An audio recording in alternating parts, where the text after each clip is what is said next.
अध्याय 10वां ज्ञानेश्वरी गीता का। और यह अध्याय है विभूति योग। ब्रह्म ज्ञान का स्पष्ट बोध कराने में परम समर्थ है गुरुदेव। आपको नमस्कार है। हे गुरुदेव, विद्या रूपी कमल का विकास आप ही है। परा प्रकृति रूपी तरुणी के साथ सुखपूर्वक क्रीड़ा करने वाले आप ही है। आपको नमस्कार है। संसार रूपी अंधकार का नाश करने वाले सूर्य आप ही है। आपका स्वरूप अमर्याद है। आपकी सामर्थ्य अनंत है। जो तुरीया अवस्था अर्थात आत्म समाधि अभी हाल में युवा अवस्था में प्राप्त होने को है, सहज रीति से उसका लालन पालन करने वाले आप ही है। आपको नमस्कार है।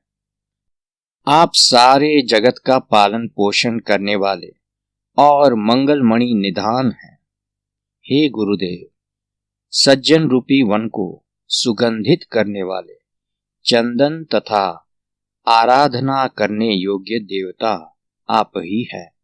आपको नमस्कार है। जैसे चक्रवाक पक्षी के चित्त को चंद्रमा शांत करता है, वैसे ही चतुर व्यक्तियों के चित्त को आप शांत करते हैं। आप आत्म साक्षात्कार के सर्वाधिकारी हैं, वेद के ज्ञान रस के सागर है और सारे जगत को मथने वाले जो काम विकार है उसका भी मंथन करने वाले आप ही है। आपको नमस्कार है। आप सद्भक्तों के भजन के पात्र है। संसार रूपी गजराज का गंड स्थल तोड़ने वाले आप ही है और संसार की उत्पत्ति के आदि स्थान भी आप ही है। हे गुरुदेव, आपको नमस्कार है। हे महाराज, आपके अनुग्रह यही विद्यापति गणेश है और जिस समय उन गणेश जी की कृपा मिलती है उस समय मतिमंद बालक भी समस्त विद्याओं के क्षेत्र में प्रवेश कर सकता है। जिस समय गुरु की उदार वाचा अभय वचन देती है उसी समय श्रृंगार इत्यादि नवरसों रूपी दीपक प्रज्वलित हो जाता है अर्थात दीख जाता है। हे महाराज, यदि आपकी स्नेहिल वागीश्वरी किसी गूंगे पर भी कृपा करे तो वह ग्रंथ प्रणयन में स्वयं बृहस्पति के साथ प्रतिज्ञा पूर्वक स्पर्धा कर सकता है। सिर्फ इतना ही नहीं, जिस किसी पर आपकी कृपा दृष्टि का प्रकाश पड़ जाता है अथवा आपका कोमल हाथ जिसके मस्तक पर जा पड़ता है, वह जीव होने पर भी शिव के समकक्ष हो जाता है। जिसके कार्यों की ऐसी महिमा है उसका मैं अपनी मर्यादित वाचा की सामर्थ्य से भला कैसे वर्णन कर सकता हूं। क्या कभी कोई सूर्य के शरीर में भी उबडन लगा सकता है? पुष्पों के द्वारा भला कल्पतरु का कहां तक श्रृंगार किया जा सकता है? क्षीर सागर का आवाभगत भला किस प्रकार के व्यंजनों से किया जा सकता है? कपूर को किस सुगंधित चीज से सुगंधित किया जा सकता है? चंदन पर किस वस्तु का लेप लगाया जा सकता है? अमृत को कैसे रांधा पकाया जा सकता है? क्या गगन को और भी ऊपर उठाने का कोई उपाय हो सकता है? ठीक इसी प्रकार श्री गुरुदेव की महिमा का पूरा आकलन करने के लिए कहां और कौन सा साधन मिल सकता है? इन सब बातों को ध्यान में रखकर ही मैंने उन गुरुदेव को चुपचाप नमन किया है। यदि कोई अपने प्रज्ञा बल के अभिमान में आकर यह कहे कि मैं गुरुदेव की सामर्थ्य का सम्यक वर्णन करता हूं, तो उसका यह काम आबदार मोती पर अभ्रक की कलाई करने सदृश ही उपहास का विषय होगा। अथवा गुरुदेव की वह जो स्तुति करेगा वह स्तुति विशुद्ध स्वर्ण पर चांदी का मुलम्मा करने के सदृश ही होगा। इसलिए कुछ भी न कहकर चुपचाप गुरुदेव के चरणों पर माथा टेकना ही सबसे अच्छा है। फिर मैंने श्री गुरुदेव से कहा, हे स्वामी, आपने प्रेम पूर्वक मेरी ओर दृष्टिपात किया है, अतएव इस श्री कृष्णार्जुन संवाद रूपी संगम में मैं भी ठीक वैसे ही हो गया हूं जैसे गंगा और यमुना के संगम में प्रयाग का वटवृक्ष है। जिस प्रकार प्राचीन काल में उपमन्यु ने भगवान शंकर से दूध की याचना की थी, तब शंकर ने स्वयं क्षीर सागर ही उसके समक्ष दूध के कटोरी की भांति रख दिया था। अथवा रुष्ट ध्रुव को मनाने के लिए वैकुंठ के अधिपति भगवान विष्णु ने उसे ध्रुव पद रूपी मिष्ठान दी थी।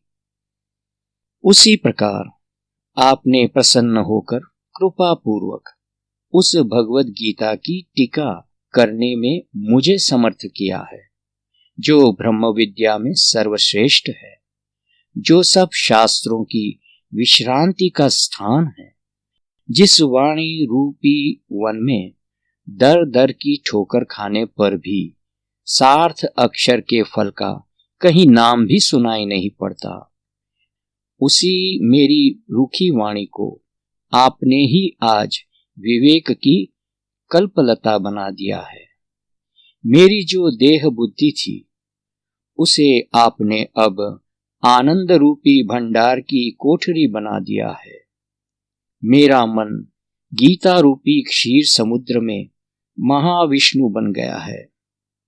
श्री गुरुदेव के समस्त कृत्य ऐसे ही अलौकिक है, फिर भला उसकी अपार कृतियों का विवेचन मुझसे किस प्रकार हो सकता है। तो भी मैंने यह उनकी कुछ कृतियों का विवेचन करने का साहस किया है, और इसके लिए श्री गुरुदेव मुझे क्षमा करें।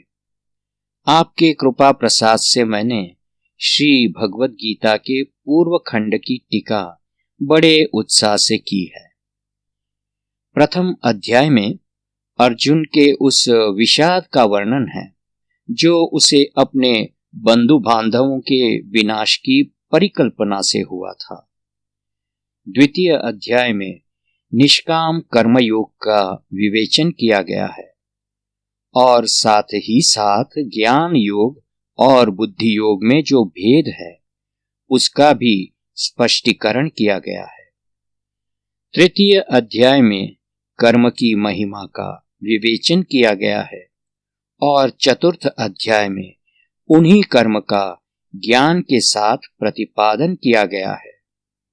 पंचम अध्याय में योग तत्व का महत्व दिखलाया गया है और षष्ठ अध्याय में वह योग तत्व और अधिक स्पष्ट किया गया है। आसन से आरंभ करके अंत की ब्रह्मैक्य वाली स्थिति तक की समस्त बातें बहुत ही साफ साफ बतलाई गई हैं। इसी प्रकार इस अध्याय में योगह्य स्थिति क्या है और योग भ्रष्टों को कौन सी गति प्राप्त होती है, इसका भी प्रतिपादन किया गया है। इसके बाद सप्तम अध्याय में सर्वप्रथम माया के स्वरूप इत्यादि का विवेचन किया गया है और उन 4 प्रकार के भक्तों का वर्णन है जो ईश्वर की उपासना या भजन करते हैं। इसके उपरांत अष्टम अध्याय में 7 प्रश्नों की व्याख्या की गई है और मरने के समय लोगों की कैसी बुद्धि रहती है, इस बात का विचार अध्याय के अंत में किया गया है। अपरा शब्द ब्रह्म माने जाने वाले वेदों में जो कुछ तत्व ज्ञान मिलता है वही सब 1 लाख श्लोकों वाले महाभारत में भी मिलता है। और पूरे महाभारत में जो ज्ञान भरा हुआ है वह सब श्री कृष्ण अर्जुन संवाद में मिलता है। और श्री कृष्ण अर्जुन संवाद के 700 श्लोकों में जो कुछ तत्व है वह सब गीता के सिर्फ 9वें अध्याय में संग्रहित है। उसी 9वें अध्याय का अर्थ स्पष्ट करने में मैं एकदम घबरा गया था। फिर मैं व्यर्थ घमंड क्यों करूं? गुड़ और शक्कर दोनों एक ही इक्षु रस से बने हुए होते हैं, पर फिर भी उनकी मिठास भिन्न भिन्न होती है। इसी प्रकार यद्यपि ये सभी अध्याय गीता के ही है, पर फिर भी इनमें से कुछ अध्याय ब्रह्म तत्व का प्रतिपादन करते हैं। कुछ अध्याय सिर्फ थोड़ा बहुत सुझाव देकर रह जाते हैं और कुछ अध्यायों के संबंध में यह जान पड़ता है कि वे अपने ज्ञान के गुण के साथ ब्रह्म में मिल गए हैं। गीता के ये सब अध्याय इसी प्रकार के हैं, परंतु 9वें अध्याय की महिमा वर्णातीत है। यह एकमात्र गुरुदेव की ही सामर्थ्य का फल था कि मैं उसका वर्णन कर सका। किसी वशिष्ठ से अभिप्राय है का अंगोछा सूर्य की भांति चमकने लगा। किसी विश्वामित्र से अभिप्राय है ने इस सृष्टि के टक्कर की एक दूसरी सृष्टि ही बना डाली। किसी भगवान श्री राम से अभिप्राय है ने पत्थरों का पुल बनाकर अपनी सेना को पैदल ही समुद्र के पार पहुंचाया। किसी हनुमान जी से अभिप्राय है ने सूर्य को पकड़ लिया। किसी अगस्त्य से अभिप्राय है ने अपने एक चुल्लू में ही सारा समुद्र भर लिया।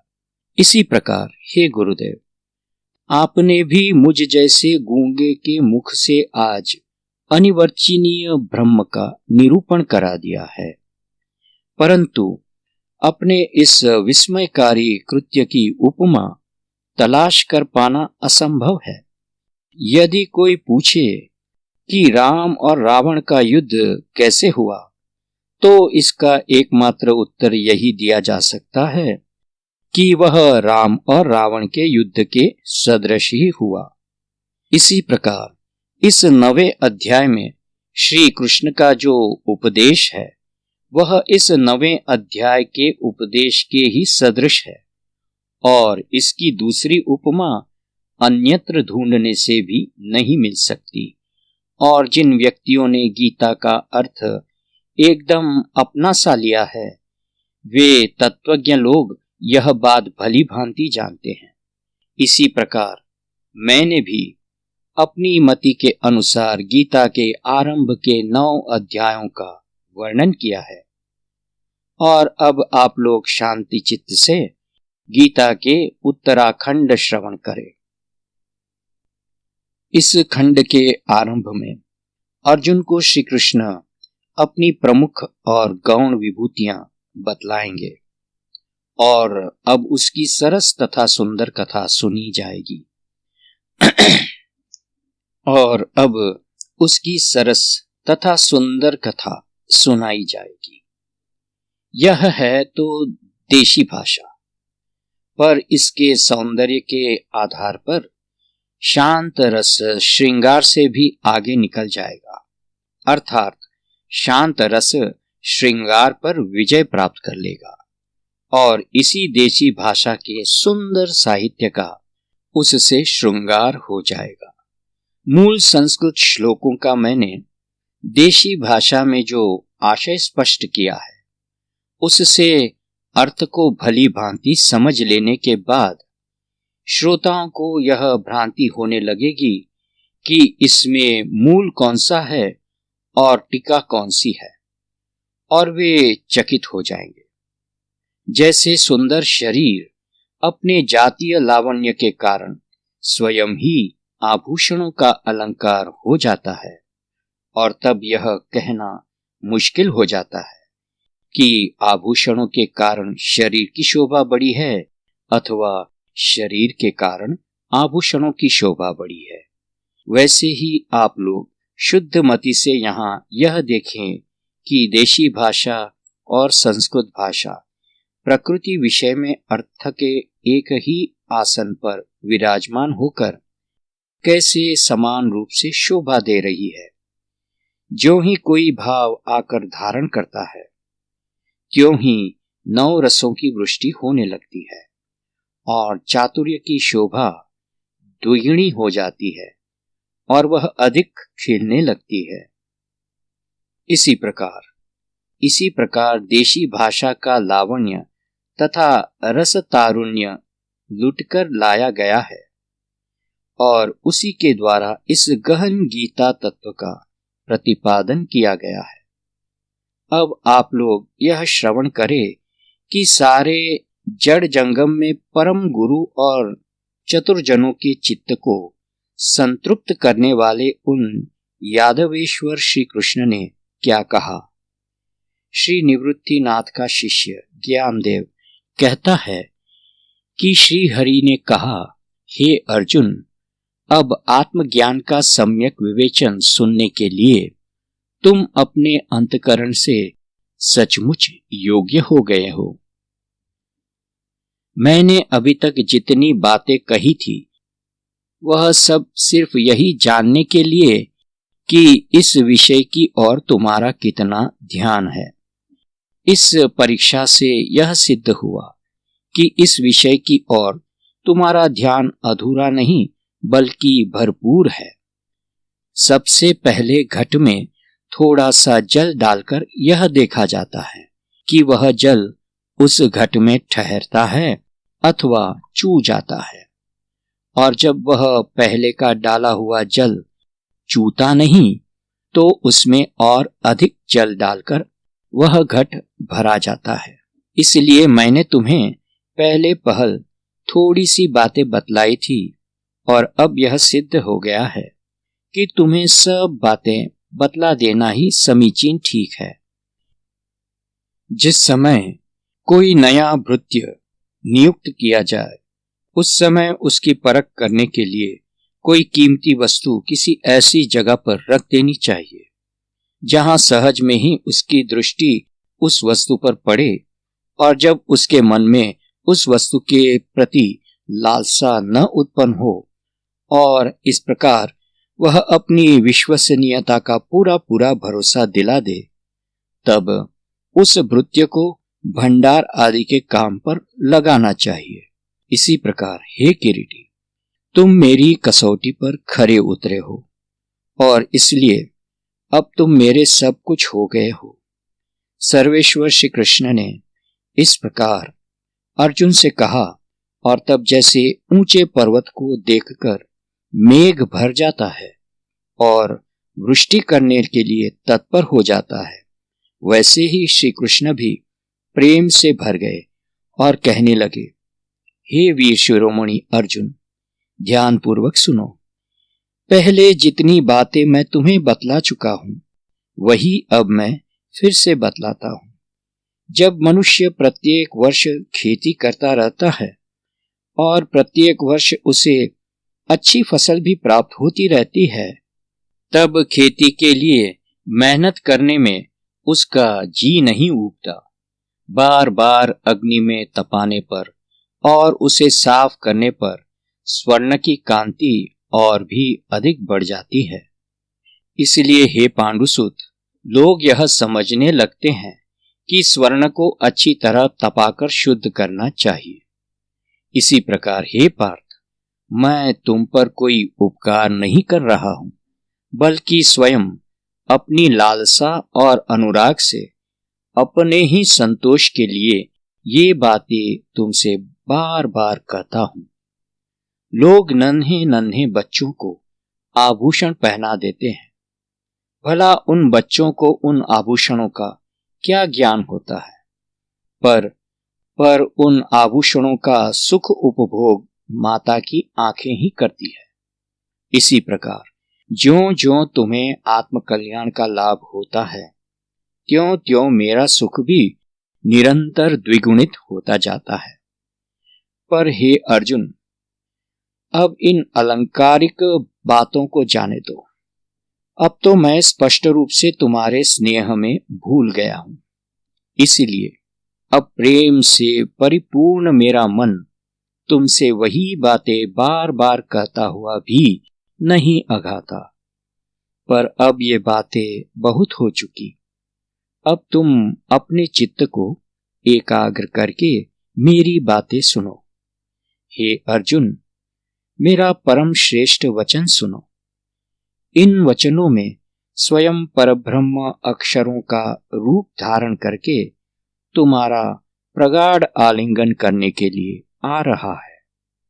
पर फिर भी हे किरीटी, मेरा वास्तविक और निश्चित ज्ञान अभी तक तुम्हें नहीं हुआ है।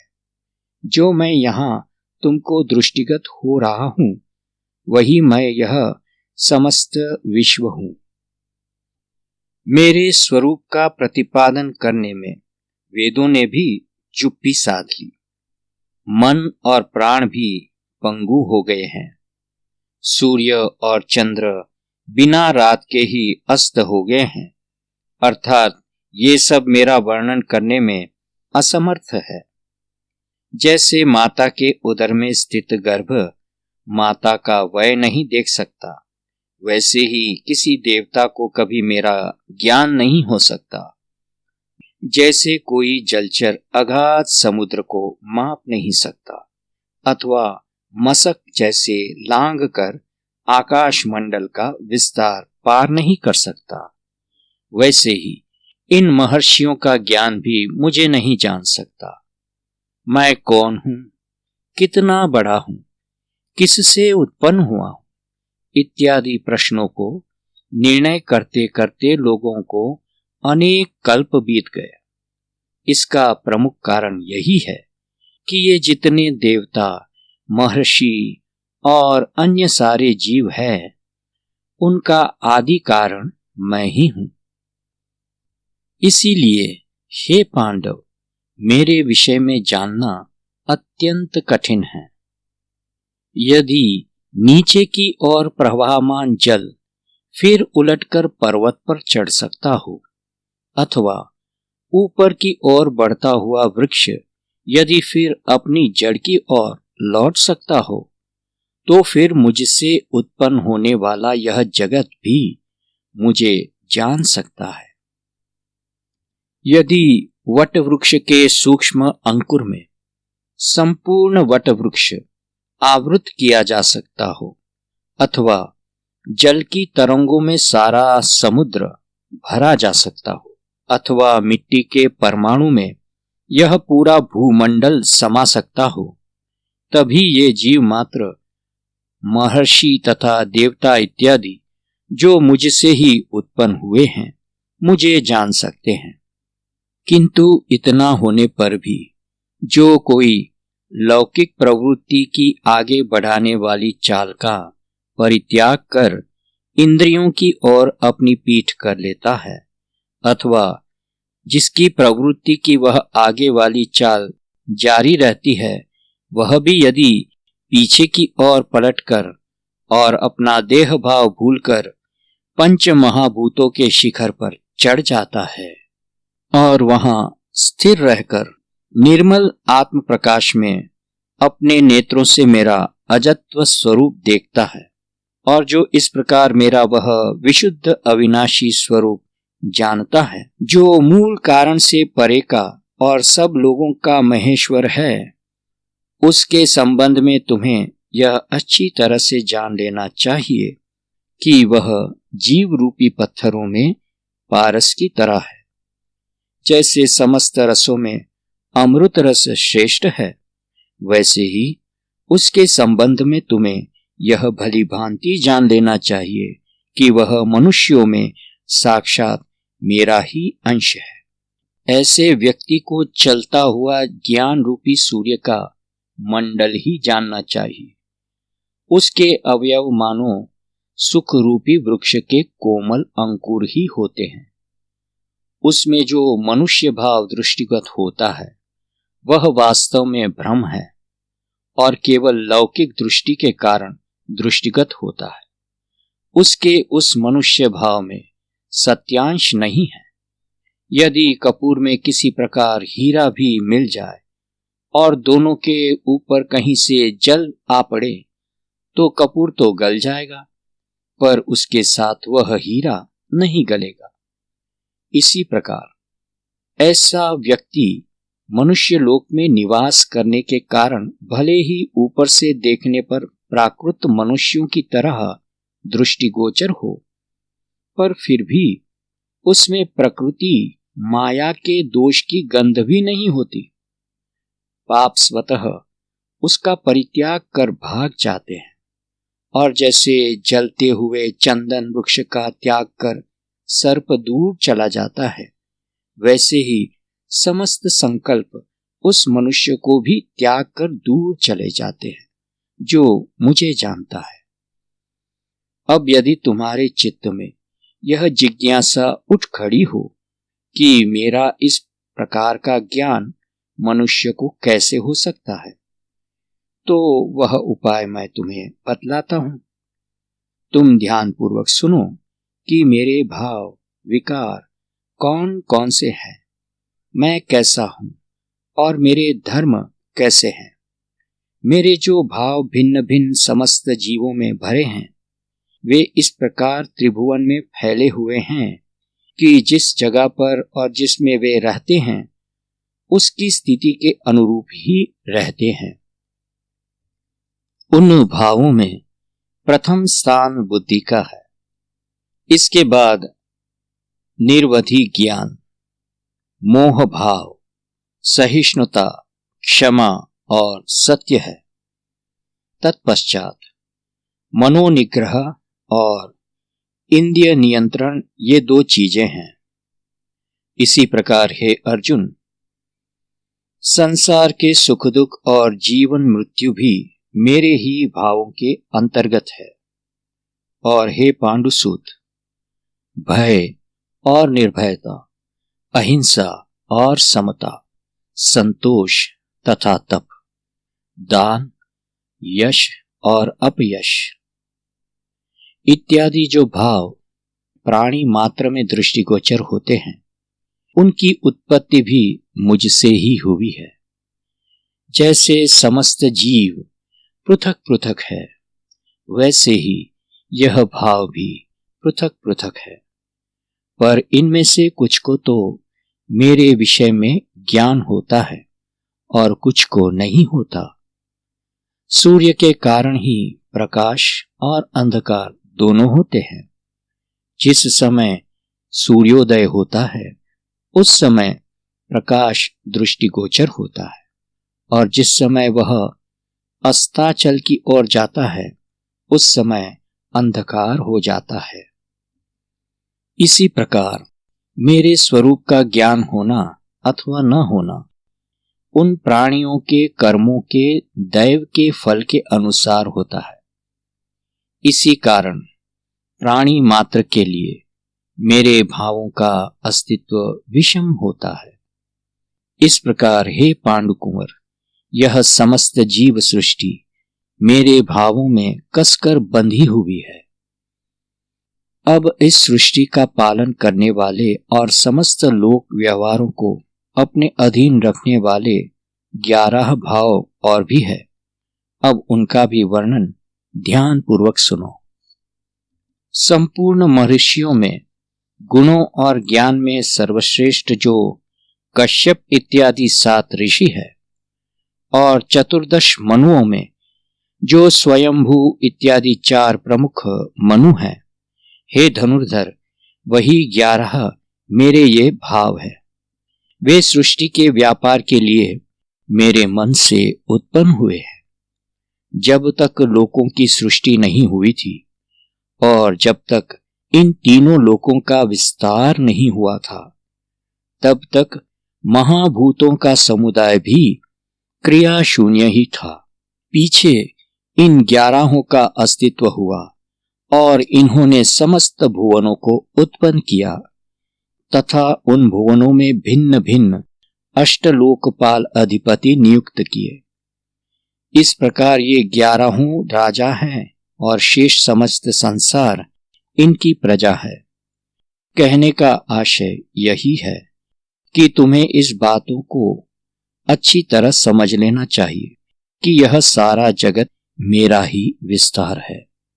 देखो, आरंभ में सिर्फ एक ही बीज का अस्तित्व रहता है, फिर उसी बीज के बढ़ने से जड़ निकलती है, तब उस जड़ में से अंकुर प्रस्फुटित होता है, तब उन्हीं अंकुरों से शाखाएं और प्रशाखाएं निकलती है, और फिर समस्त शाखाओं में पत्ते निकलते हैं, उन्हीं पत्तों में फल और फूल आते हैं। इस प्रकार वृक्षत्व पूर्णता प्राप्त करता है। पर यदि इस वृक्षत्व को सूक्ष्म दृष्टि से देखा जाए तो यही सिद्ध होता है कि वह सब केवल उसी के छोटे से बीज का विस्तार है। इसी प्रकार मैं भी एक ही मूल तत्व हूं। उस मैंने ही मन उत्पन्न किया है, और इसी मन से सप्तर्षि तथा चारों मनु उत्पन्न हुए हैं। इन्हीं 11 ने लोकपालों को उत्पन्न किया, और इन लोकपालों ने विविध लोकों की रचना की, और उन लोकों से सारी प्रजा ने जन्म धारण किया। इस प्रकार संपूर्ण विश्व का मैंने ही विस्तार किया। पर ये सब बातें उसकी समझ में आती है जिसके मन में इन भावों की उत्पत्ति के विषय में श्रद्धा होती है। इस प्रकार हे सुभद्रापति, ये भाव मानो मेरी विभूतियां ही है, और इन्होंने समस्त विश्व व्याप्त कर रखा है। इसलिए ब्रह्मा से लेकर पीपलिका पर्यंत इस पूरी सृष्टि में मेरे अलावा अन्य कोई वस्तु नहीं है। जिस व्यक्ति को इस तथ्य का ज्ञान हो जाता है, उसमें ज्ञान की जागृति हो जाती है, और तब उसे छोटे बड़े और भले बुरे इत्यादि भेदभाव की कल्पनाओं के दुस्वप्न नहीं आते। मैं जो कुछ हूं वह मेरी विभूति है, और सब मनुष्य मेरी उस विभूति से व्याप्त है। अतएव आत्मयोग के अनुभव से इन सबको एक ही आत्मस्वरूप मानना सर्वथा समीचीन और परम आवश्यक है। इस विषय में संदेह करने के लिए रत्ती भर भी जगह नहीं है कि जो अपने मनोबल के सहयोग से इस आत्मयोग के द्वारा मेरे साथ मिलकर समरस हो जाता है, वह अत्यंत शुद्ध हो जाता है। हे किरीटी, जो इस प्रकार अभेद दृष्टि से मुझे भजता है, उसके भजन के दहली में पहुंच करके मेरा रहना नितांत आवश्यक हो जाता है। इसलिए मैंने जो अभेदात्मक भक्ति योग बतलाया है, उसमें किसी प्रकार की शंका नहीं हो सकती, और उसमें दुर्बलता के लिए भी कोई जगह नहीं है। जिस समय यह भक्ति योग चलता रहे, यदि उसी समय देह अवसान हो जाए तो भी कुछ हानि नहीं होती। बात 6 अध्याय में स्पष्ट रूप से बतलाई जा चुकी है। अब यदि तुम्हारे मन में यह जिज्ञासा उत्पन्न होती हो कि इस अभेद का स्वरूप क्या है, तो सुनो, मैं तुम्हें उसका स्वरूप भी साफ साफ बतलाता हूं। हे पांडव, इस समस्त जगत का मूल मैं ही हूं, और मुझसे ही इन सब का जन्म और स्थिति दोनों होते हैं।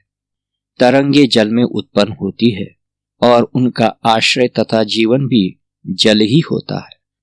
जैसे बिना जल के तरंगे हो ही नहीं सकती, वैसे ही इस विश्व में कोई ऐसी वस्तु नहीं हो सकती जो मेरे बिना हो और जिसमें मेरा निवास न हो। जिन लोगों को मेरे इस विश्व व्यापक स्वरूप का ज्ञान है, वे चाहे जिस स्थान पर रहकर मेरा भजन करें, पर वे वास्तव में उदित होने वाले प्रेम भाव से ही वह भजन करते हैं। ऐसे लोग देश काल और वर्तमान इत्यादि सबको मुझसे अभिन्न मानते हैं।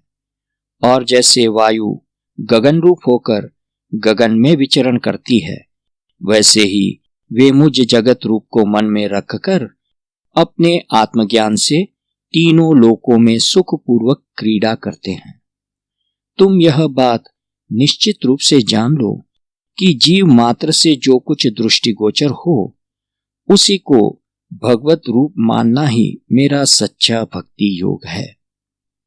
जिन भक्तों का चित्त मदरूप हो जाता है, मेरे स्वरूप से जिनके अंतकरण का सम्यक रूप से समाधान हो जाता है, अर्थात जिनके प्राण मेरे स्वस्वरूप अनुभव से तृप्त हो गए हैं और जो आत्मबोध के प्रेम में पड़कर जीवन और मृत्यु सब कुछ भुला बैठे हैं, वे लोग उसी आत्मबोध के बढ़ते हुए प्रभाव से अद्वैत आनंद के सुख में नृत्य करने लगते हैं और परस्पर केवल आत्मबोध का ही लेन देन करते हैं। जैसे एक दूसरे के निकट स्थित सरोवर बाढ़ आने पर परस्पर मिल जाते हैं और उनकी तरंगों का निवास आपस की तरंगों में ही होता है, वैसे ही अभेद भक्ति वाले भक्त जिस समय एक दूसरे से मिलते हैं और उनमें ऐक्य भाव की स्थापना हो जाती है, उस समय मानो आनंद के आगार आपस में पिरोए जाते हैं और आत्मबोध को आत्मबोध के ही द्वारा आत्मबोध का ही अलंकार प्राप्त होता है और इस प्रकार उस आत्मबोध की शोभा की वृद्धि हो जाती है। जैसे एक सूर्य दूसरे सूर्य की आरती करे अथवा एक चंद्रमा दूसरे चंद्रमा का आलिंगन करे अथवा दो समान जल प्रवाह परस्पर मिल जाएं, ठीक वैसे ही जिस समय भक्ति योग से युक्त भक्त एक दूसरे के साथ मिलते हैं, उस समय उनकी समरसता का पावन प्रयाग तीर्थ बन जाता है और तब उस तीर्थ के जल में सात्विक भावों की बाढ़ सी आ जाती है और वे ऐक्य के चतुष्थ पे गणेश बन जाते हैं। इसके बाद उस आत्मानंद के अत्यंत सुख से भरे हुए वे भक्त योगी देह भाव वाली सीमा पार करके और मेरे लाभ से पूर्ण समाधान प्राप्त करके उच्च स्वर से घोष करने लगते हैं। गुरु एकांत में अपने शिष्यों को जिन मंत्राक्षरों का उपदेश करता है, उन्हीं मंत्राक्षरों का उद्घोष वे लोग सबके समक्ष मेघों की भांति गरज गरज कर करते हैं। कमल कलिका का जब अपनी विकास की परिपूर्ण अवस्था को प्राप्त होती है, तब वह अपने अंदर स्थित मधुरस किसी प्रकार दबाकर नहीं रख सकती और वह राजा से लेकर रंग पर्यंत सबका समान रूप से आतिथ्य करती है। इसी प्रकार वे भक्त योगी अतिशय आनंद में भरकर पूरे संसार में मेरा घोष करते हैं और इस कीर्तन के घोष से उत्पन्न होने वाले संतोष से इतने अधिक भर जाते हैं कि अंत में वे कीर्तन भूलकर स्तब्ध हो जाते हैं और उसी विस्मृति में तन मन से रमण करते रहते हैं। इस प्रेम अतिरेक में उन्हें दिन और रात का भी ध्यान नहीं रह जाता। इस प्रकार जो लोग मेरे स्वरूप लाभ का दोष रहित पूर्ण सुख पा जाते हैं, उन्हें हे अर्जुन, मैं जो कुछ देना चाहता हूं उसका उत्तमोत्तम अंश पहले से ही उनके पास होता है। क्योंकि हे सुभट अर्जुन, जिस मार्ग से वे निकलते हैं, यदि उस मार्ग की संपूर्ण व्यवस्था पर दृष्टिपात किया जाए तो स्वर्ग और मोक्ष के मार्ग भी उसके सामने टेढ़े मेढ़े और छोड़ देने योग्य जान पड़ते हैं। इसीलिए वे लोग अपने चित्त में जो प्रेम संजोए रहते हैं, उनका वही प्रेम मैं उन्हें देना चाहता हूं। पर वह प्रेम भी जो मैं उन्हें प्रदान करना चाहता हूं, उसे वे पहले से ही सिद्ध तथा प्राप्त कर चुके होते परंतु वह प्रेम मैंने दिया है ऐसा वह भक्त मानते हैं। अब उनके लिए सिर्फ इतना ही शेष रह जाता है कि उनका वह प्रेम सुख निरंतर बढ़ता रहे, और ए तदर्थ मुझे सिर्फ इतनी ही व्यवस्था करनी पड़ती है कि उनके उस प्रेम पर काल की दृष्टि ना पड़े और वह विनष्ट न होने पावे। हे किरीटी, माता अपने लाडले बच्चे पर अपनी स्नेहपूर्ण दृष्टि का आवरण डालकर उसे सुरक्षित रखती है, और जिस समय वह जहां तहां खेलता रहता है उस समय उसके पीछे पीछे दौड़ती रहती है। और तब वह बच्चा जिन जिन खिलौनों की मांग करता है उन उन खिलौनों को बनाकर वह अपने लाडले बच्चे के समक्ष रखती है। ठीक इसी प्रकार अपने भक्तों के लिए मैं भी वही काम करता हूं जिनसे उपासना के मार्ग का पोषण होता है। इसी मार्ग के पोषण से वे लोग सुखपूर्वक मेरे पास आ पहुंचे, बस इसकी व्यवस्था करना मेरे लिए परम आवश्यक हो जाता है। भक्तों को मेरे प्रति अगाध प्रेम होता है और मुझे भी उनकी अनन्य शरणागति का पूरा ख्याल रखना पड़ता है, क्योंकि प्रेमी भक्तों पर यदि संकट आए तो मानो वह संकट स्वयं मेरे घर पर ही आता है। फिर स्वर्ग और मोक्ष ये दोनों ही मार्ग मैं उनके अधीन कर देता हूं।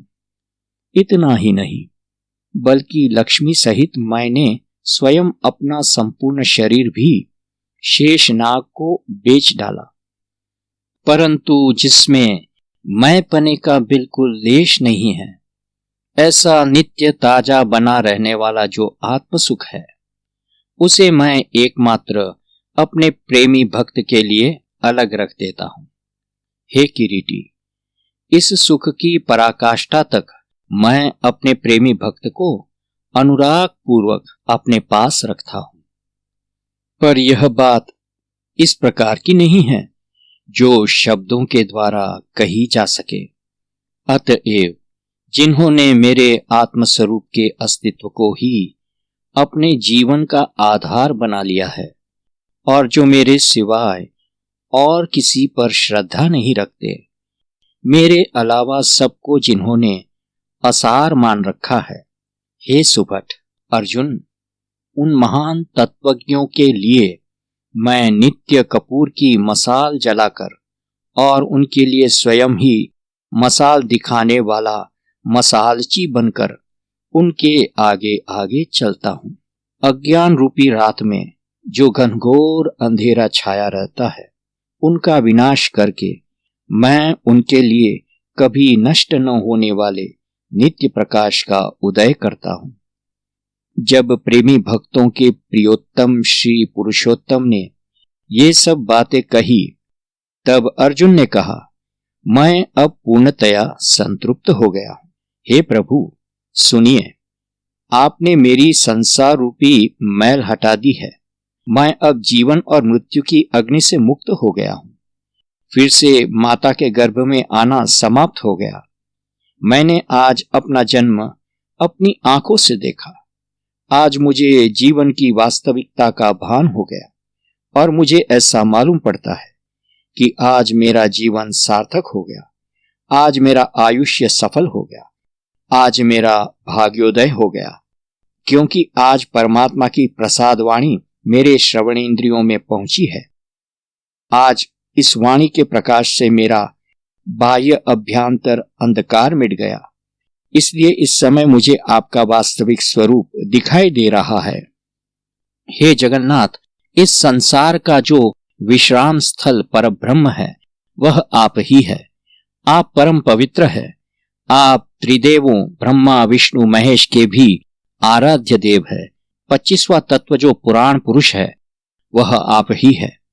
आप ही माया से परे हैं, जो अनादि सिद्ध विश्व का स्वामी है, और जो जन्म बंधन से मुक्त है वह आप ही है।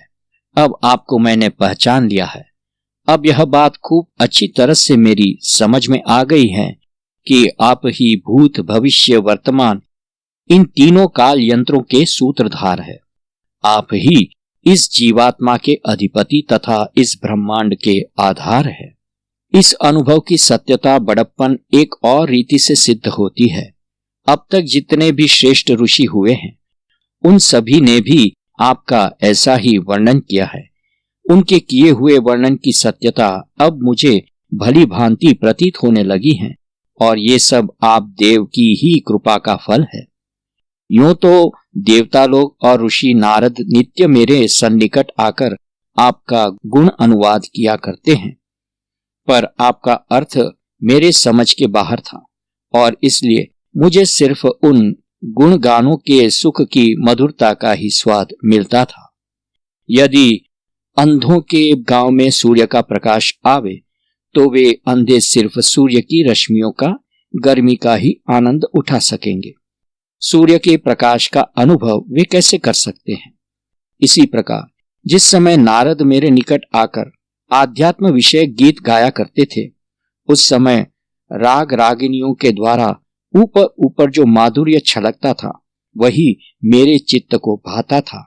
इसके अलावा और कुछ भी मेरे हाथ नहीं लगता था। असित और देवल नामक ऋषियों के मुखारविंद से भी मैंने आपके इस स्वरूप का वर्णन सुना था, पर उस समय मेरी मनोवृत्ति विषय रूपी विष से भरी हुई थी। उस विषय रूपी विष का इतना प्राबल्य था कि उस समय मुझे सुमधुर आध्यात्म भी कटु जान पड़ता था और कटु विषय ही सुमधुर लगते थे।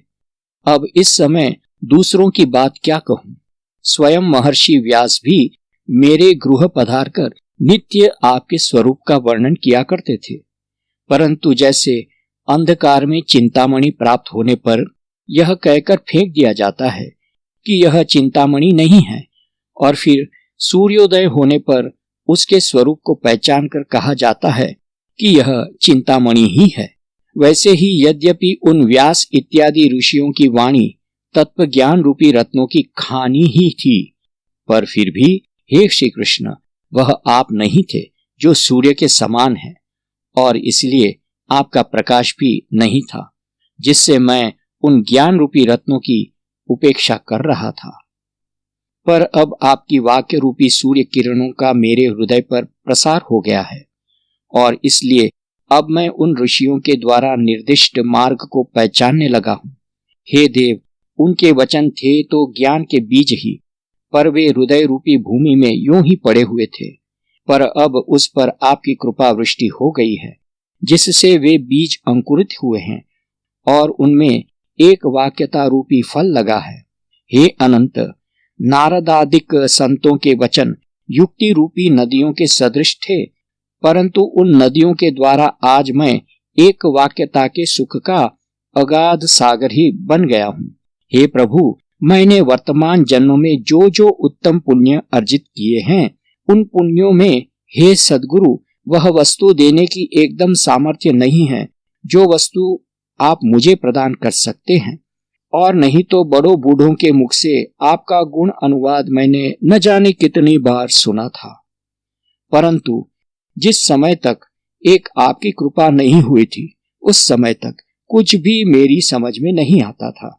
जब भाग्य अनुकूल होता है तब जो उद्योग करो वह अपने आप ही सफल हो जाता है।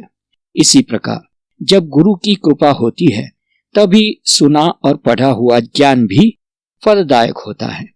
माली आजन्म परिश्रम करके पौधे सींचता रहता है, परंतु उन पौधों से फल तभी मिलते हैं जब वसंत ऋतु आती है। हे देव, जब विषम ज्वर उतर जाता है तभी मीठी वस्तु की मिठास का अनुभव होता है। जब रोगों का नाश होता है तभी रसायन का माधुर्य मन को रुचता है।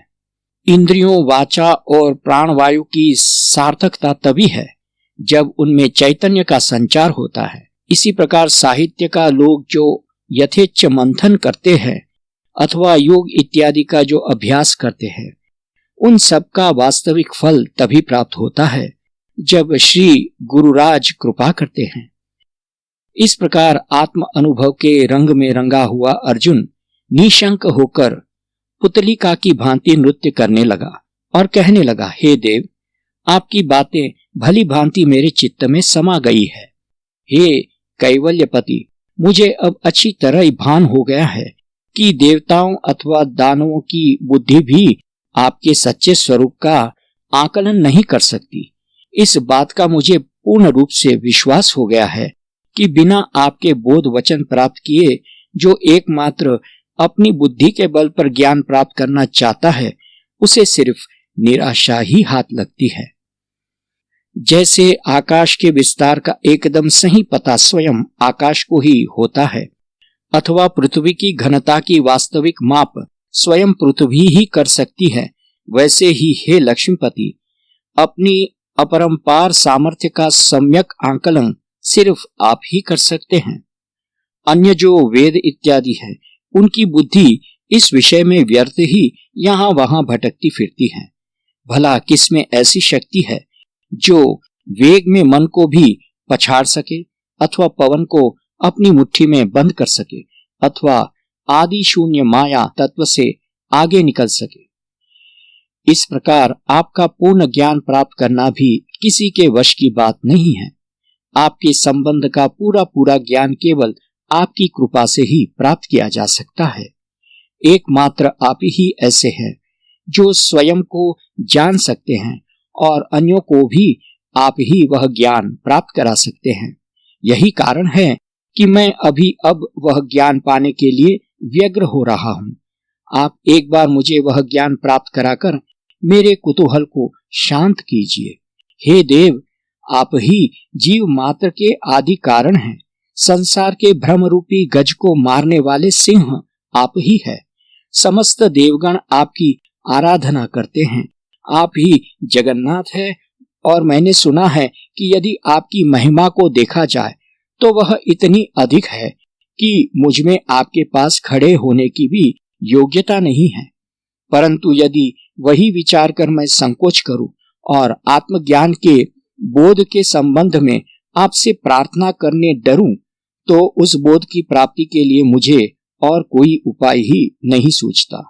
चतुर्दिक चाहे कितनी ही अधिक समुद्र और नदियां क्यों न भरे पड़े रहें, पर चातक की दृष्टि में वे सब जलाशय बेकार ही होते हैं, क्योंकि उसके लिए उपयोगी तो वही जल होता है जो मेघों से टपकता है।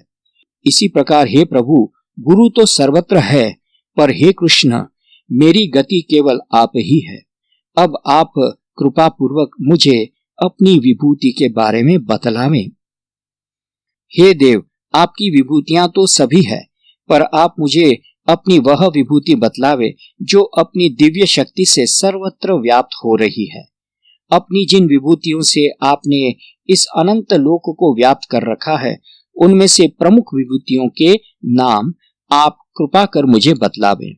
हे प्रभु, मैं आपको किस प्रकार जानूं और क्या समझकर आपका चिंतन करूं, यह आप मुझे कृपा पूर्वक बतलावें।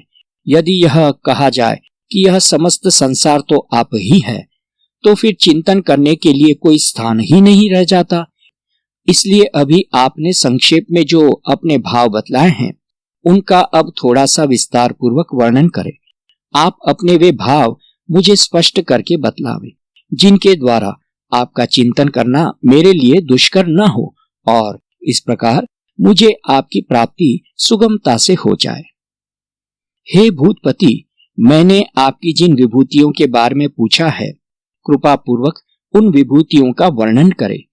इस पर शायद आप यह कहें कि एक बार तो उन विभूतियों के संबंध में मैं तुमको बतला चुका हूँ, इसलिए अब उन्हीं विभूतियों को मैं बार बार क्यों वर्णन करूं। तो हे जनार्दन, आप इस शंका को रत्ती भर भी महत्व न दे, क्योंकि यदि किसी को जरा सा भी साधारण अमृत पीने को मिले तो भी उसके लिए कोई बस करो, रहने दो नहीं कहता। और फिर वह अमृत भी कैसा, जो कालकूट का सहोदर है और मृत्यु से भयभीत देवताओं ने अमरत्व प्राप्त करने की लालसा से जिसका पान किया था, परंतु जिसके पान कर लेने पर भी ब्रह्मा के एक ही दिवस में 14 इंद्र अमर राजाओं के सिंहासन पर आसीन होते हैं और समाप्त हो जाते हैं। जो अमृत इस प्रकार क्षीर सागर में से निकला हुआ एक साधारण रस है और जिसके विषय में लोगों में यह मिथ्या भ्रांति फैली हुई है कि वह अमृत लोगों को अमरत्व प्रदान करने वाला है। जब ऐसे नामधारी अमृत का मधुर अंश भी लोगों को यथेष्ट नहीं जान पड़ता और उसे पीने से लोग नहीं तृप्त होते, तथा इतनी तुच्छ चीज की मधुरता भी जब इतना अधिक सम्मान पाती है, तब फिर आपके इन बोध वचनों का तो कहना ही क्या है। ये तो साक्षात परमामृत ही है। इनके लिए न तो मंदराचल की मथानी बनाकर ही फिराया गया है और न क्षीर सागर को ही मथा गया है। यह तो अनादि और स्वयं सिद्ध है। यह न तो पतला ही है और न गाढ़ा ही, न इसमें रस अथवा गंध का ही कहीं नाम है, और इसका स्मरण करते ही सहज में ही हर मनुष्य इसे पा सकता है। इस अमृत का वर्णन सुनते ही समस्त संसार तत्वहीन हो जाता है और सुनने वालों को ऐसी नित्यता प्राप्त होने लगती है जिसका कभी अंत ही नहीं हो सकता। जन्म और मृत्यु की बात बिल्कुल मिट जाती है और बाह्य और अभ्यंतर सर्वत्र आत्म भुवन के महासुख की वृद्धि होने लगती है। अब यदि भाग्य अवशात इस प्रकार का परमामृत सेवन करने के लिए प्राप्त हो जाए तो वह सद्यः जीवों को आत्मस्वरूप कर डालता है, और वह अमृत जब आप मुझे दे रहे हो तो यह संभव ही नहीं कि मेरा चित्त उसके लिए कहे बस कीजिए। हे महाराज, आपका नाम ही मुझे अत्यंत मधुर जान पड़ता है। इस पर आपकी प्रत्यक्ष भेंट हुई है और आपकी निकटता का भी लाभ है। इसके अलावा आपकी मेरे साथ आनंद पूर्वक बातचीत भी होती है। ऐसी दशा में हे प्रभु, मैं क्या बतलाऊं कि यह परम सुख कैसा है। मेरे हृदय को इतनी अधिक संतुष्टि मिलती है कि वाणी से उसका वर्णन ही नहीं किया जा सकता। परंतु हाँ, इतना अवश्य मेरी समझ में आता है कि आपके मुखारविंद से इस परम अमृत की पुनरावृत्ति होनी चाहिए। प्रतिदिन वही सूर्य उदय होता है, पर फिर भी क्या कभी कोई उसके बारे में यह कहता है कि यह तो वही कल वाला बासी सूर्य है। सभी लोगों को पावन करने वाली अग्नि के बारे में कभी यह कहा नहीं जा सकता कि यह अपावन हो गई, अथवा अनवरत प्रवाहमान गंगा जल के बारे में कभी यह कहा नहीं जा सकता कि वह बासी हो गई है। जिस समय आपने अपने मुखारविंद से परम अमृत वचन का लाभ कराया, उस समय मुझे ऐसे मालूम पड़ा कि आज शब्द ब्रह्म ने स्वयं ही मूर्तिमान होकर अवतार लिया है, अथवा चंदन के पेड़ में फूल भी लगे हैं और मैं उन फूलों का आनंद ले रहा हूँ। पार्थ की बात सुनकर श्री कृष्ण के सर्वांग समाधान जन्य प्रेम से हिलने लगे। वे अपने मन में कहने लगे कि यह अर्जुन अब भक्ति और ज्ञान का भंडार बनने के योग्य हो गया है। जिस अर्जुन की योग्यता श्री कृष्ण ने इस प्रकार स्वीकार की थी, उस अर्जुन के परम संतोष के कारण श्री कृष्ण के प्रेम का प्रवाह उमड़ पड़ा। किंतु उस प्रेम प्रवाह को बड़े यत्न से थामकर श्री अनंत ने जो कुछ कहा वह ध्यान पूर्वक सुनिए। श्री भगवान ने अब अर्जुन से इस प्रकार बातें करना शुरू किया कि मानो उन्हें यह याद ही नहीं रहा कि हम पितामह ब्रह्म के पिता हैं। वे बोले, बाबा पांडुसुत, तुमने बहुत अच्छी बात कही है। इस अवसर पर भगवान ने अर्जुन को जो बाबा शब्द से संबोधित किया, इसके लिए आश्चर्य नहीं होना चाहिए, कारण कि वे स्वयं नंद के पुत्र थे ही। उस समय उनके मुख से यह शब्द प्रेम अतिरेक के कारण निकल गया था। अस्तु, फिर श्री कृष्ण ने कहा, हे धनुर्धर सुनो। हे सुभद्रापति, तुमने मेरी विभूतियों के बारे में पूछा है, पर मेरी विभूतियां असंख्य है। यह बात सत्य है कि वे समस्त विभूतियां मेरी ही है, पर वे इतनी अनगिनत है कि स्वयं मेरी बुद्धि भी उनकी गिनती नहीं कर सकती। जैसे कोई यह नहीं बतला सकता कि मेरे अपने शरीर पर कितने रोम हैं, वैसे ही मैं अपनी विभूतियां नहीं गिना सकता। मुझे स्वयं ही इस बात का ठीक ठीक पता नहीं होता कि मैं कितना बड़ा और कितना व्यापक हूं। इसलिए मैं तुम्हें अपनी केवल प्रमुख विभूतियां ही बतलाया हूं, सुनो। हे किरीटी, इन प्रसिद्ध विभूतियों का ज्ञान प्राप्त कर लेने पर उसके द्वारा अन्य गौण विभूतियों के संबंध में भी जाना जा सकता है। जैसे बीज मुट्ठी में आ जाने पर स्वयं वृक्ष ही मानो अपनी मुट्ठी में आ जाता है, अथवा समस्त उद्यान ही अपनी मुट्ठी में आ जाता है, अथवा फल फूल इत्यादि सब कुछ स्वतः प्राप्त हो सकते हैं, वैसे ही इन विभूतियों को देखने पर मानो समस्त विश्व ही देखा जा सकता है। और नहीं तो हे धनुर्धर, मेरा विस्तार, मेरी संपूर्ण विभूतियां अपार ही है। देखो, यह गगन इतना अपार है, पर वह भी मुझमें ही जाने कहां समा जाता है। मस्तक पर सुंदर काले केश धारण करने वाले और धनुर्विद्या में दूसरे शंकर, हे पार्थ सुनो, मैं प्राणी मात्र में आत्म रूप से निवास करता हूं। प्राणियों के अंतकरण में भी मैं ही निवास करता हूं और उनके बाह्य स्वरूप पर भी मेरा ही आवरण है। उनका आदि, मध्य और अंत सब कुछ मैं ही हूं। जैसे मेघों के नीचे ऊपर, अंदर बाहर सर्वत्र आकाश ही आकाश रहता है, वे आकाश रूपी ही होते हैं और उनका आधार भी आकाश ही होता है, और जब वे विलीन होते हैं तब भी वे आकाश रूप होकर रहते हैं। वैसे ही समस्त प्राणियों की उत्पत्ति, स्थिति तथा गति सब कुछ मैं ही हूं। इस प्रकार विभूतियों के द्वारा मैं नाना प्रकार का और व्यापक हूं। इसलिए तुम अपनी समस्त चैतन्य शक्ति को अपनी श्रवणेंद्रियों में एकत्र करके सुनो। अब हे सुभद्रापति, जिन विभूतियों का वर्णन करने के लिए मैंने तुम्हें वचन दिया है, उनमें से मुख्य मुख्य विभूतियां सुनो। इतना कहकर कृपालु श्री कृष्ण ने फिर कहा, 12 आदित्यों में विष्णु मेरी प्रमुख विभूति है और प्रकाशमान पदार्थों में मैं रश्मि युक्त सूर्य हूं।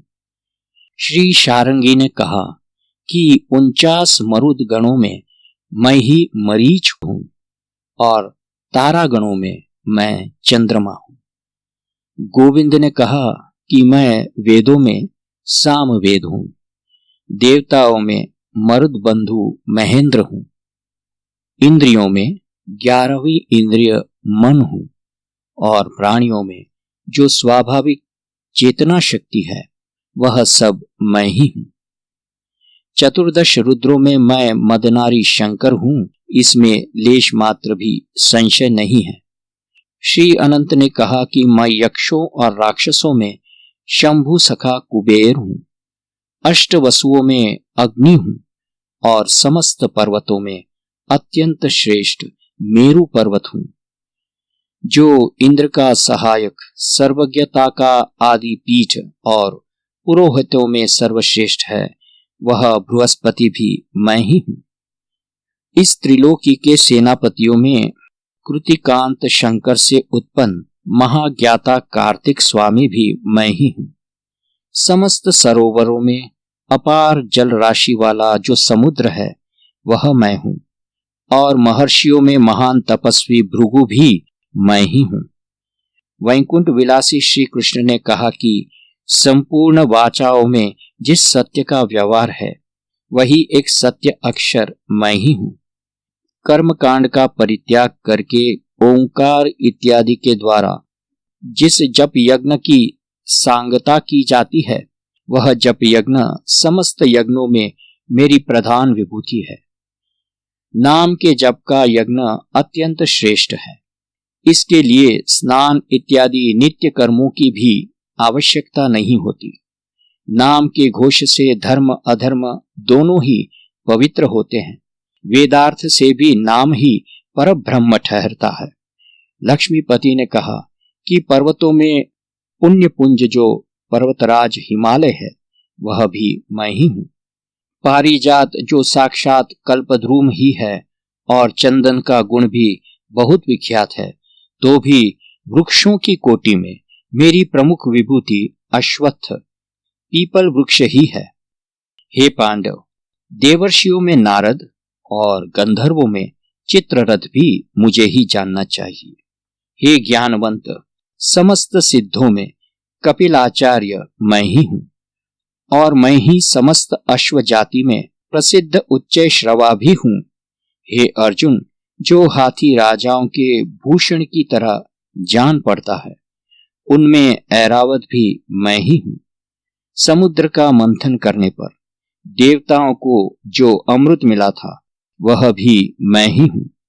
जिसकी आज्ञा सारे लोकों की प्रजा शिरोधार्य करती है, सारी प्रजा में उसी राजा को मेरी प्रमुख विभूति जानना चाहिए। हे धनुर्धर, समस्त शस्त्रों में मैं वज्र हूं, जो शतकृत इंद्र के हाथ में रहता है। श्री कृष्ण ने कहा कि मैं ही गौओं में कामधेनु हूं, और जन्म देने वाले में जो मदन है, वह भी मैं ही हूं। हे कुंती सूत, सर्पकुल का नायक वासुकी और समस्त नागों में अनंत नाम का नाग मेरी प्रधान विभूति है। समस्त जलचरों में जो पश्चिम दिशा का स्वामी वरुण है, वह भी मैं ही हूं। मैं ही समस्त पितृगणों में अर्यमा नामक पितृदेवता हूं।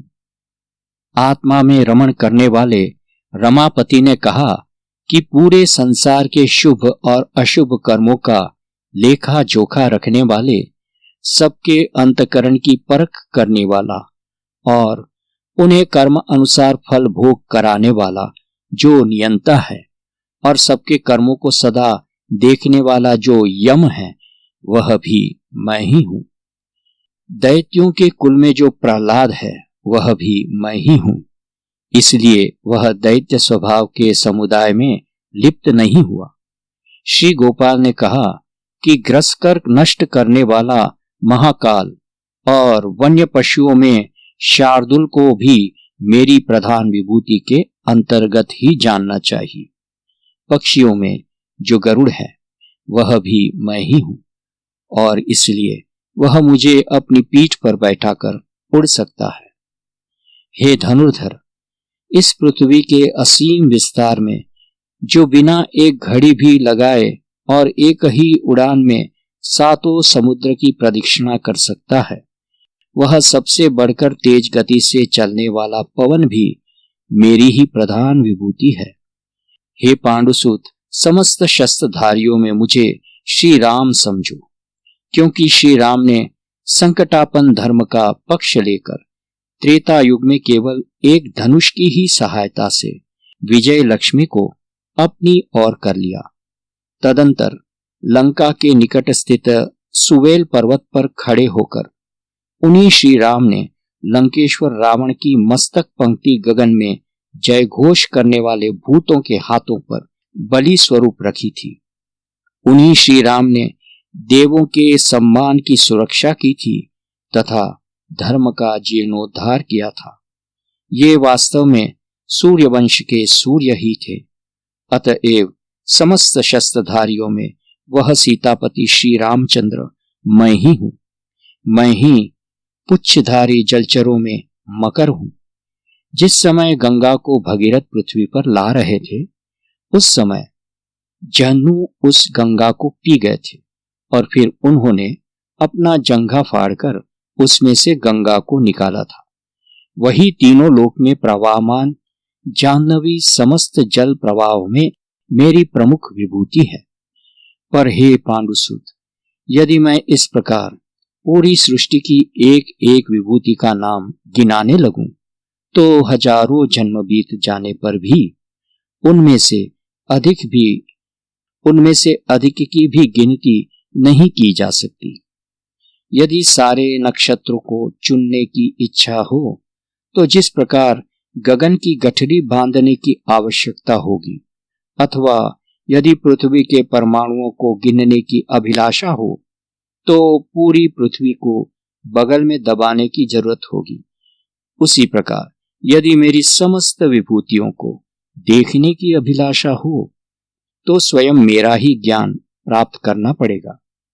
जिस प्रकार यदि शाखाओं सहित सारे पुष्पों और फलों को अपने हाथ में लेने की कामना हो, तो जड़ सहित वृक्ष को ही उखाड़कर हाथ में लेना पड़ेगा। उसी प्रकार यदि मेरी समस्त विभूतियों के विषय में ज्ञान प्राप्त करने की अभिलाषा हो तो मेरे निर्दोष व्यापक स्वरूप का ही ज्ञान प्राप्त करना पड़ेगा, और नहीं तो मैं अपनी अलग अलग विभूतियां कहां तक गिनाऊंगा।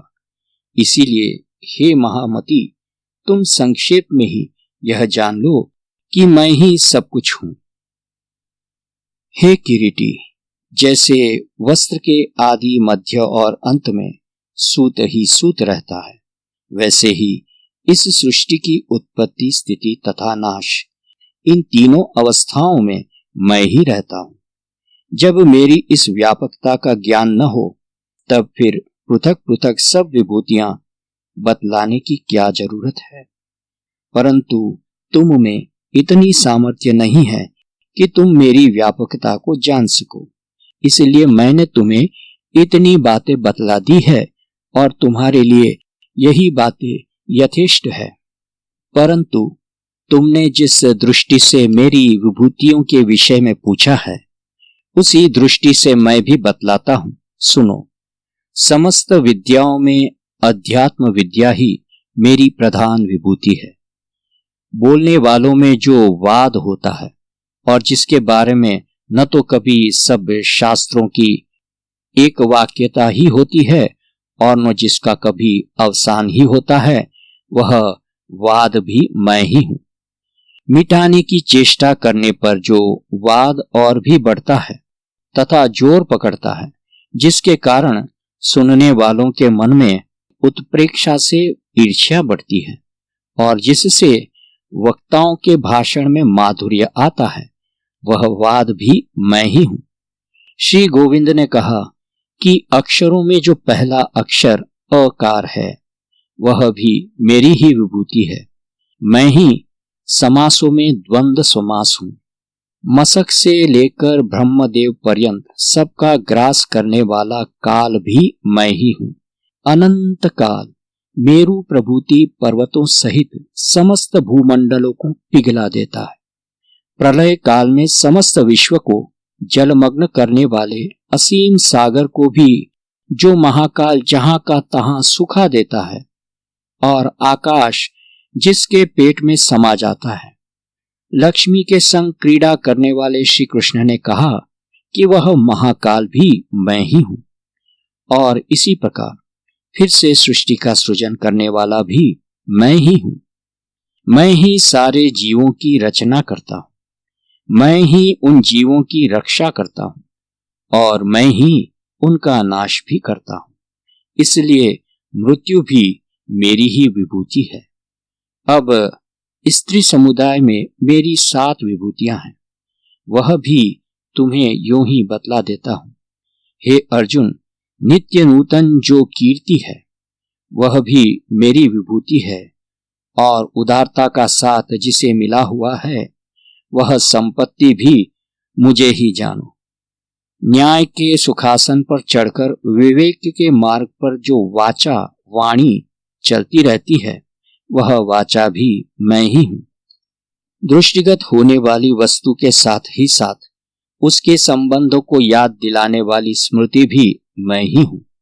इसी प्रकार आत्महित का साधन करने वाली जो बुद्धि है, वह भी मैं ही हूं। मैं ही धैर्य की वृत्ति और सर्वत्र दृष्टिगोचर होने वाली क्षमा भी हूं।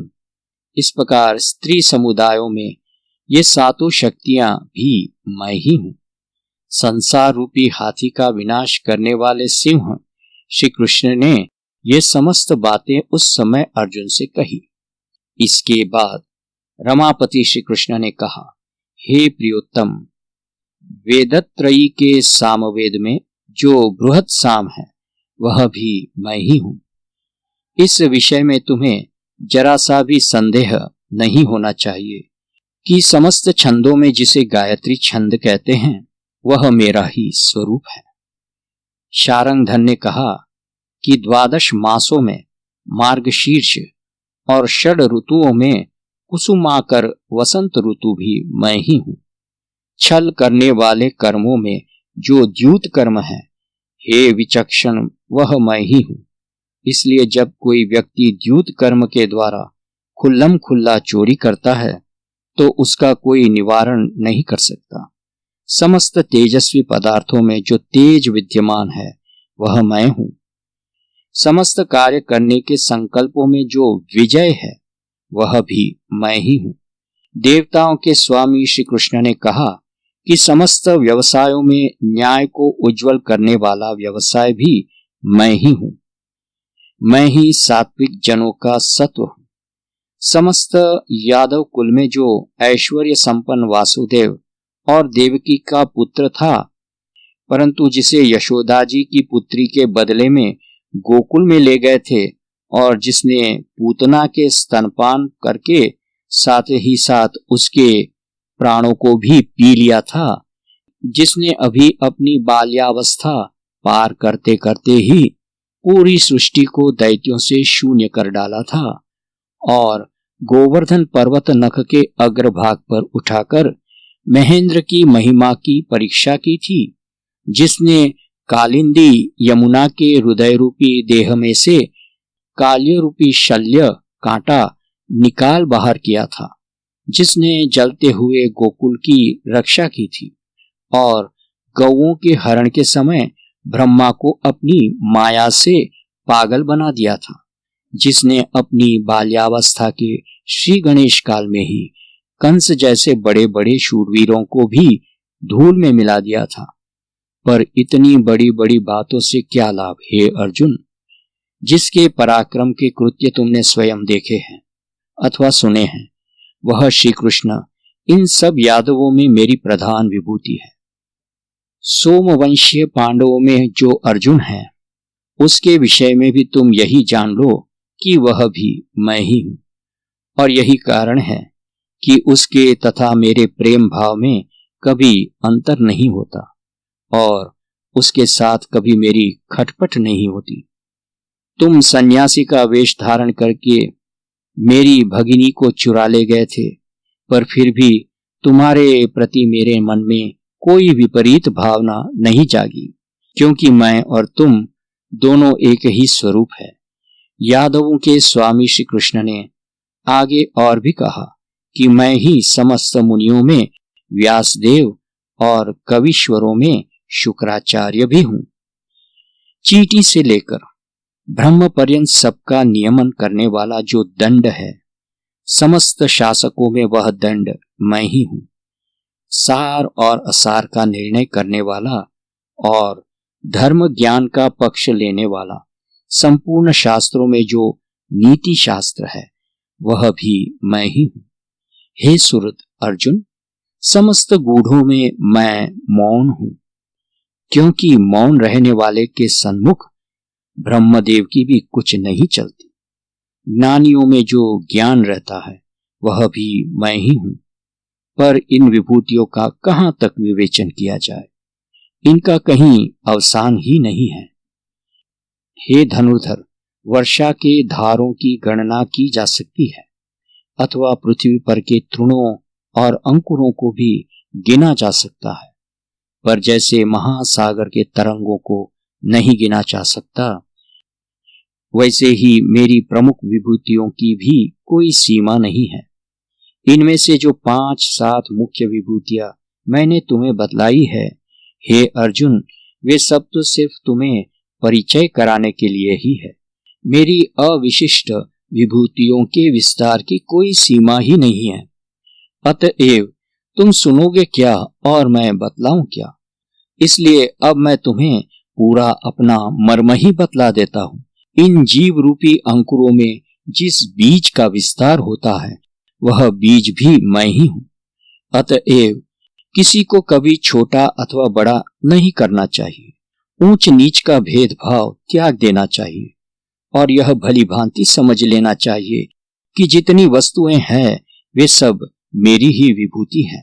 तो भी सुनो, मैं अब तुम्हें एक साधारण चिन्ह बतलाता हूं। हे अर्जुन, उसी चिन्ह के माध्यम से तुम मेरी विभूतियों को जान सकोगे। हे धनंजय, जिन जिन प्राणियों में संपत्ति और दयालुता दोनों एक साथ निवास करते हैं, उस विषय में तुम यह अच्छी तरह से समझ लेना कि वे मेरी विभूति है। गगन मंडल में सूर्य का सिर्फ एक ही बिंब रहता है, पर उसकी प्रभा तीनों लोकों में व्याप्त रहती है। ठीक इसी प्रकार जिस एक की आज्ञा को सब लोग शिरोधार्य करते हो, उसे तुम कभी अकेला अथवा धनहीन मत समझना। क्या जहां जहां कामधेनु जाती है, वहां वहां उसके साथ वस्तुओं की गठरी भी बंधी चलती है? नहीं, परंतु उससे जो कोई जो चीज मांगता है, वह चीज कामधेनु तत्काल प्रकट करने लगती है। इसी प्रकार उस एक विश्व बीज में विश्व का संपूर्ण वैभव भरा रहता है।